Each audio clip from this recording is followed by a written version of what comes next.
How did multiple women in a maximum security prison get pregnant, without a single man ever entering? What started as a medical mystery unraveled a secret so shocking, it shook the entire prison system to its core. Before we continue, if you're new here or haven't subscribed yet, make sure to hit that subscribe button and share this video. Your support means the world to us and motivates us to keep creating more amazing content like this. Let's continue. Dr. Rebecca Martinez had seen it all during her 10 years as the chief medical officer at Riverside Women's Correctional Facility in California. Drug overdoses, fights, mental health crises, nothing surprised her anymore. Or so she thought, until that Tuesday morning in September when everything changed. The ultrasound machine hummed quietly in the sterile medical wing as Dr. Martinez moved the probe across inmate Ashley Thompson's abdomen. What she saw on the monitor made her freeze mid-motion. "That can't be right," she whispered, adjusting the machine's settings and looking again. The image was crystal clear, a developing fetus, approximately 12 weeks along. "Ladies and gentlemen," Warden Davis began, "we have a serious situation. 2 inmates have been confirmed pregnant despite being in maximum security with no male contact for months." Deputy Warden Thompson leaned forward. "Could there be a problem with the tests?" "No," Dr. Martinez replied firmly. "I've run multiple confirmations. Both women are definitely pregnant." Captain Rodriguez, a 15-year veteran of corrections, spoke up. "Warden, I've reviewed our protocols. Every male staff member is accounted for at all times. We have cameras everywhere. I don't see how this is possible." "What about medical examinations?" asked Guard Supervisor Janet Williams. "Are there any male doctors who come in?" "Only Dr. Patterson for psychiatry evaluations," Dr. Martinez replied, "but those are always supervised, and both women deny any inappropriate contact." The room fell silent as everyone tried to process the implications. "We need to investigate this thoroughly," Warden Davis declared. "Captain Rodriguez, I want you to review all security footage from the past 6 months. Look for anything unusual, any gaps in our monitoring." "Yes, ma'am. And I want all male staff members interviewed individually. This ends now." Over the next week, Captain Rodriguez and her team combed through hundreds of hours of security footage. They tracked every movement of the pregnant inmates, every interaction with staff, every second of their daily routines. Meanwhile, interviews were conducted with all male employees. Dr. James Patterson, staff psychiatrist. "I see inmates for mental health evaluations, always with a guard present. I've never had inappropriate contact with anyone." Officer Bob Stevens, transport guard. "I only handle transportation to court appearances. Inmates are shackled and supervised at all times." Maintenance supervisor, Tom Rodriguez. "I oversee repairs in the facility, but I'm never alone with inmates. My team follows strict protocols." Chaplain Father Michael O'Brien. "I conduct religious services in the chapel with multiple inmates and guards present. Any private counseling happens through the cell bars." Each interview yielded nothing suspicious. Everyone had alibis, witnesses, and clean records. Dr. Martinez was reviewing medical files when a disturbing thought occurred to her. She called Warden Davis immediately. "Sandra, I need to check something. Can you meet me in the medical wing?" When the warden arrived, Dr. Martinez had a stack of files on her desk. "I've been thinking," Rebecca said. "What if there are more? What if Ashley and Maria aren't the only ones? You think other inmates might be pregnant and not know it yet? It's possible. I want to do pregnancy tests on all inmates who've reported any health issues in the past month." Warden Davis nodded grimly. "Do it." The results were shocking. By the end of the week, 3 more women tested positive. Jennifer Williams, burglary; Lisa Chang, tax evasion; and Tanya Brooks, assault. 5 pregnant inmates. All of them swore they had no idea how it happened. The mystery deepened when the facility's newest arrival, Sandra Mitchell, was brought in for her intake medical examination. Sandra had only been at Riverside for 2 weeks, transferred from another facility. During the routine exam, Dr. Martinez made a disturbing discovery. "Sandra, I need to ask you something important.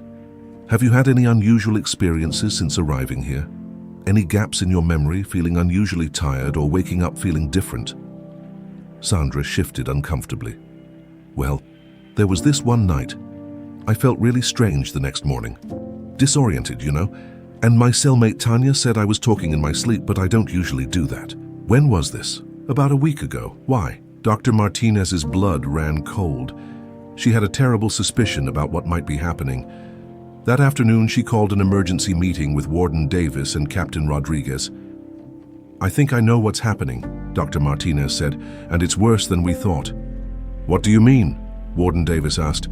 I think someone is drugging these women and assaulting them while they're unconscious.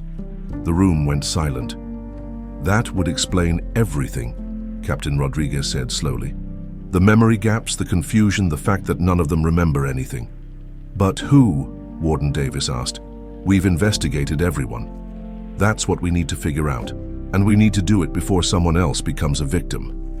Working with the FBI, Riverside Women's Correctional Facility set up a covert operation. Hidden cameras were installed in areas not covered by regular surveillance, and several female FBI agents went undercover as new inmates. Dr. Martinez also began secretly testing the water and food supplies for any unusual substances. The breakthrough came from an unexpected source. Inmate Diana Foster, a 35-year-old convicted of embezzlement, approached Dr. Martinez during regular clinic hours. Doc, I need to tell you something, but I'm scared. What is it, Diana? You can trust me. It's about the pregnancies. I think I know something, but if I tell you, my life could be in danger. Dr. Martinez's heart raced. Diana, if you know something that could help, you need to tell me. We can protect you. Diana looked around nervously. There's a place in the prison where things happen. Things that aren't supposed to happen, but it's not what you think. What do you mean? The pregnant women, they're not victims. They're participants, but not with who you think. Dr. Martinez frowned. I don't understand. Diana took a deep breath. Doctor, there's something in this prison that nobody knows about. Something that connects us to the men's facility next door. Following Diana's cryptic hints, Captain Rodriguez decided to conduct a thorough search of areas that hadn't been fully investigated. The breakthrough came when Officer Collins noticed something odd about the ventilation system in the recreation yard. Captain, this grate looks like it's been tampered with, she reported. Upon closer inspection, they discovered that the heavy metal grate could be moved aside, revealing an opening large enough for a person to crawl through. Where does this lead? Captain Rodriguez wondered aloud. Using a flashlight and rope, Officer Collins descended into what appeared to be a maintenance tunnel. What she found defied all logic. Captain, she called up, you need to see this. The tunnel was wider than expected, with evidence of recent use, makeshift lighting, blankets, and personal items. Following the passage, Officer Collins made a discovery that would solve the mystery once and for all. The tunnel connected directly to the men's facility next door. The investigation revealed an elaborate system that had been in operation for over 2 years. A group of inmates from both facilities had discovered and expanded an old maintenance tunnel that ran between the two buildings. The operation was more sophisticated than anyone had imagined. Inmates on both sides who watched for guards and warned of approaching staff. The schedule, a complex system of timing that allowed meetings during shift changes and meal times. The cover, women who feigned illness or rule violations to be placed in disciplinary housing, which provided easier access to the tunnel. Before we continue, if you've made it this far and haven't subscribed yet, why not? We pour our heart into every video, and your one click means more than you know. Subscribe and share. It's the fuel that keeps us going. Let's continue. The ringleader was revealed to be Marcus Williams, a long-term inmate at the men's facility, serving time for organized crime. On the women's side, inmate Tanya Brooks had been coordinating meetings. We never meant for anyone to get pregnant, Tanya confessed during interrogation. We just wanted to be together. Some of us have relationships with guys on the other side from before we got locked up. How long has this been going on? Warden Davis asked. About 2 years. Marcus found the old tunnel during a maintenance job. We made it bigger, little by little. The investigation revealed that 17 women and 23 men had been involved in the secret meetings over time. The 5 pregnancies had occurred among participants who hadn't used protection. The scandal made national headlines. Secret tunnel connects men's and women's prisons, results in multiple pregnancies. Immediate changes were implemented. Complete tunnel system mapping. Ground-penetrating radar was used to check for any other hidden passages. Enhanced security protocols. Additional cameras, motion sensors, and heat detection equipment. Staff restructuring. Several guards were disciplined for failing to detect the operation. Facility redesign. Physical barriers were installed to prevent future tunnel construction. Marcus Williams and Tanya Brooks received additional sentences for their roles in organizing the operation. The other participants faced disciplinary action, but no additional criminal charges. Dr. Martinez continued treating the pregnant inmates with compassion and professionalism. All 5 women carried their pregnancies to term, with babies born healthy despite the circumstances. Ashley Thompson's baby girl was placed with Ashley's sister, who promised to bring her for visits once Ashley completed her sentence. Maria Gonzalez chose adoption, wanting her son to have opportunities she couldn't provide from prison. The other 3 mothers made similar arrangements with family members. Dr. Martinez, Ashley said during a visit 6 months later, "I know what we did was wrong, but I want you to know, my baby wasn't conceived from violence. Carlos and I really loved each other. We just wanted to be together." Dr. Martinez nodded with understanding. "Ashley, I'm not here to judge. I'm here to help." Warden Davis used the incident as a catalyst for broader prison reform. She worked with state officials to develop new programs. Expanded visitation rights. Longer, more frequent visits with family members. Educational programs. GED preparation and vocational training to help inmates prepare for reintegration. Mental health services. Expanded counseling to address the emotional needs that led to the tunnel activities. What we learned, Warden Davis explained to a state oversight committee, is that when you treat people like animals, they'll find ways to assert their humanity. We need to address the human needs of our inmates while maintaining security. Captain Rodriguez implemented new training protocols for security staff, focusing on observational skills and the importance of investigating anomalies, no matter how small. "The signs were there," she admitted in her report. "We just weren't looking for the right things."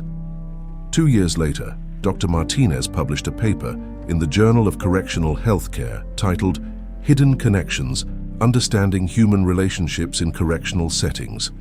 "The Riverside incident," she wrote, "teaches us that the drive for human connection transcends institutional barriers. While we cannot condone the methods used, we must acknowledge that denying basic human needs for companionship and intimacy can lead to dangerous situations." The facility now offered supervised co-ed activities for qualified inmates, educational classes, religious services, and community service projects. These programs were closely monitored but allowed for appropriate social interaction.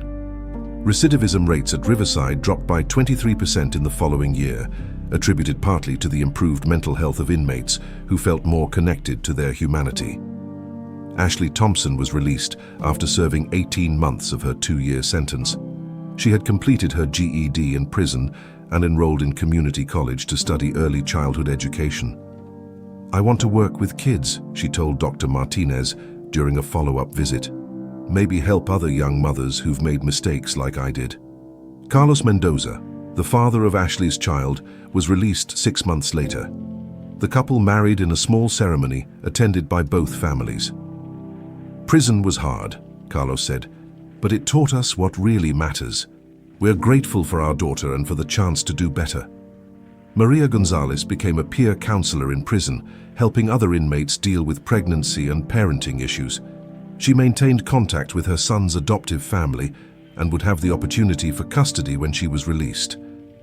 Tanya Brooks, despite her role in organizing the tunnel activities, used her experience to help develop new rehabilitation programs. She earned a bachelor's degree through correspondence courses and planned to become a social worker. 5 years after the tunnel discovery, Riverside Women's Correctional Facility was recognized as a model institution for progressive correctional practices. The scandal that could have destroyed careers instead became a catalyst for meaningful reform. Dr. Martinez, now serving as Director of Medical Services for the entire state correctional system, often reflected on the lessons learned from those shocking months. "We discovered that behind every policy violation, there's a human story," she explained to new staff during orientation. "Our job isn't just to punish, it's to understand, to heal, and to prepare people for successful reintegration into society." The 5 children born during the tunnel era were now thriving in kindergarten. Their mothers, all released on schedule, had rebuilt their lives with the support of family and community programs. Warden Davis, who had initially feared the scandal would end her career, instead found herself appointed to a state commission on prison reform. She used her experience to advocate for evidence-based policies that addressed both security and human needs. "The tunnel incident taught us that love finds a way," she said in her retirement speech. "Our job is to create environments where that love can be expressed appropriately and safely." The story of Riverside Women's Correctional Facility became a case study in criminology programs across the country, not as an example of security failure, but as proof that treating inmates with dignity and addressing their fundamental human needs creates safer, more effective correctional environments. Captain Rodriguez, promoted to head of state correctional security, often told new recruits, "The biggest mysteries aren't solved by more cameras or tighter restrictions. They're solved by understanding that inmates are human beings with the same needs and desires as anyone else." In the end, the mystery of the pregnant inmates revealed something far more important than a security breach. It revealed the power of human connection and the possibility of redemption, even in the most controlled environments. The Riverside Tunnel incident reminds us that behind every sensational headline lies a complex human story. While the inmates' methods were inappropriate and dangerous, their fundamental desire for connection and love speaks to universal human needs. The real success wasn't in sealing the tunnel or implementing tighter security. It was in creating a system that recognized the humanity of those within it, while maintaining appropriate boundaries and safety. As Dr. Martinez wrote in her final report, "The day we stopped seeing inmates as problems to be contained and started seeing them as people to be served was the day real rehabilitation began." The story of the secret tunnel became not just a cautionary tale, but a blueprint for building more humane and effective correctional institutions, proof that even in the most unexpected circumstances, truth, compassion, and reform can emerge. If you're new here or haven't subscribed yet, make sure to hit that subscribe button and share this video. And just like this story, I have another exciting story for you. Just click on the video on your screen. I'll be waiting for you.